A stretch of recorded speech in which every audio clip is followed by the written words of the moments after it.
Have you ever noticed how the quietest people can make your heart pay attention long before your mind does?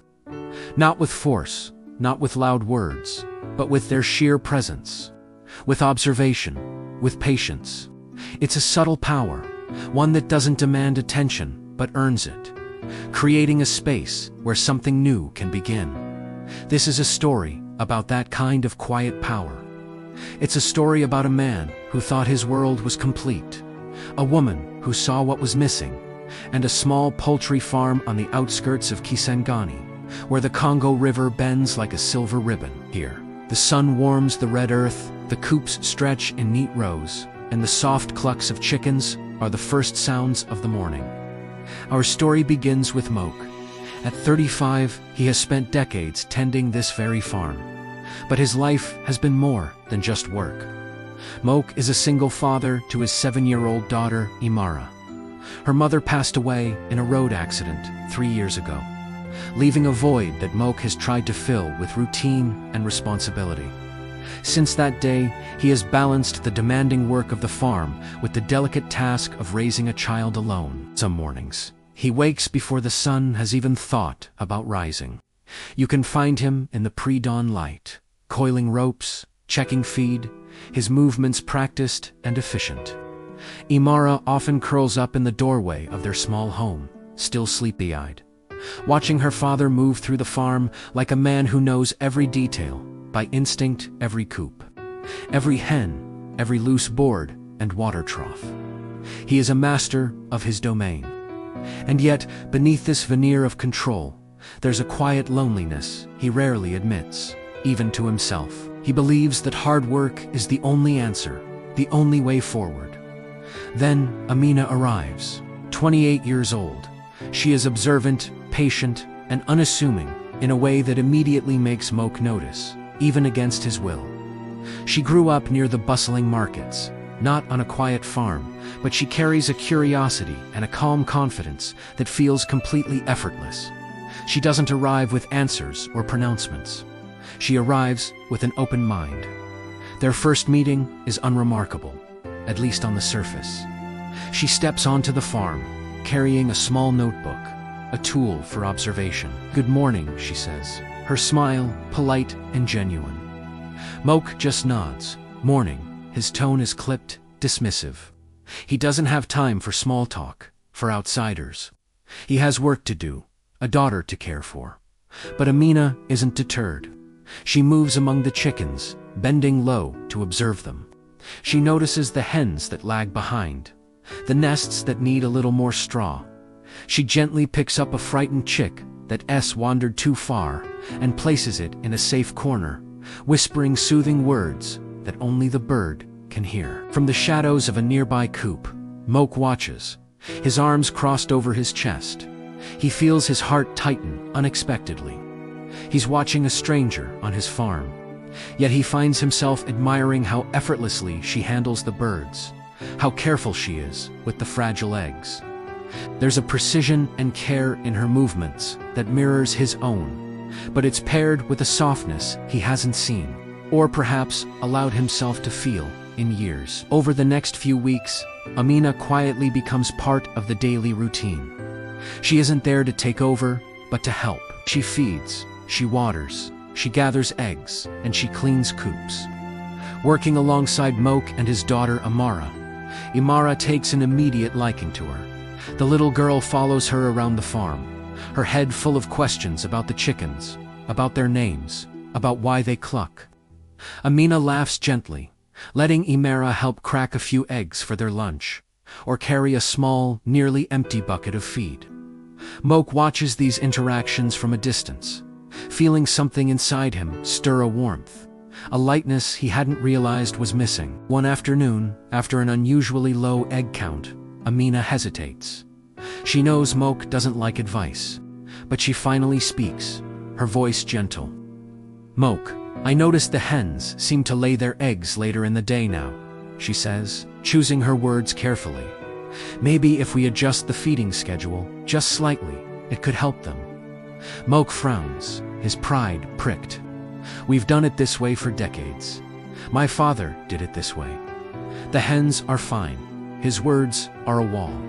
But Amina doesn't try to break it down. She doesn't argue or push. She simply nods and continues her work, watching, careful not to step too close to his carefully constructed defenses.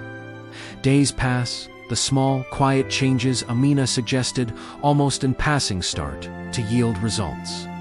A different type of nesting material here, a slight shift in the watering time there. Moke begins to listen, not entirely, but enough to notice the difference.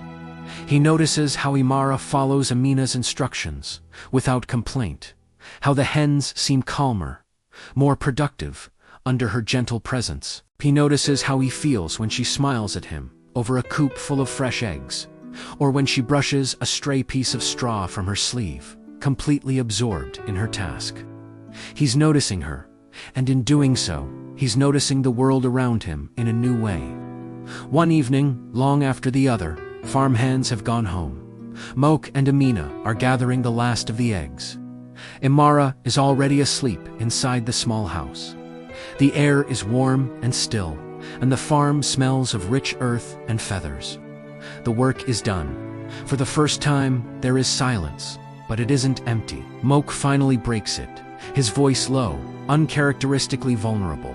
You know, I've been doing this farm alone for a long time, caring for the chickens, for Imara. I thought I didn't need anyone else. I thought I was enough. Amina meets his eyes, her expression open but cautious, giving him the space to speak.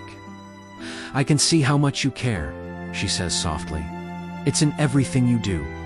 He swallows, feeling nervous in a way he hasn't been in years.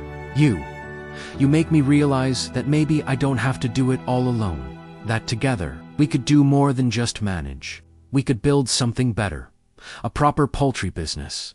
For the farm, for Amara, for the future. He isn't just talking about work anymore. Her smile is quiet, understanding, and incredibly warm. It reaches her eyes. I'd like that, she says. I've never worked with someone who cares this much. About the chickens, about a child, about getting it right. And just like that, a subtle shift happens between them. It's not a declaration shouted into the wind, it's a quiet recognition, a shared understanding that this is more than work. This is the beginning of a partnership. In the days and weeks that follow, they work side by side, a true team. Moke teaches her the deep-rooted routines, the subtle cues and the hen's behavior that he knows by heart. Amina, with her fresh perspective, points out ways to organize the coops more efficiently, to manage the feed, to reduce waste, to improve egg production in ways he'd never considered. They laugh together when Imara spills a bucket of feed or cracks an egg in the wrong place. They share quiet, knowing glances when a batch of eggs comes out heavier than expected, the satisfaction, unspoken but deeply felt between them. One evening, as the sun sets, painting the sky in shades of orange and purple behind the red earth, Moke stands beside Amina. They watch Amara chase a stray chicken across the yard, her laughter echoing in the twilight. You've taught me patience, he says softly, admitting something he never thought he'd say. Amina turns to him, her expression serene. And you've taught me to notice things I never saw before, she replies. Moke looks at her, then at the farm, at the life he has so painstakingly built, and then at the new one he is just beginning to imagine. This farm, this business, our lives. I want to do it together. With you, Amina smiles, her eyes meeting his, a quiet promise passing between them, more powerful than any spoken vow. And in that moment, the chickens cluck softly in their coops. The wind stirs the red earth, and everything feels possible. Because love, like wisdom, often arrives quietly. It doesn't announce itself with thunder.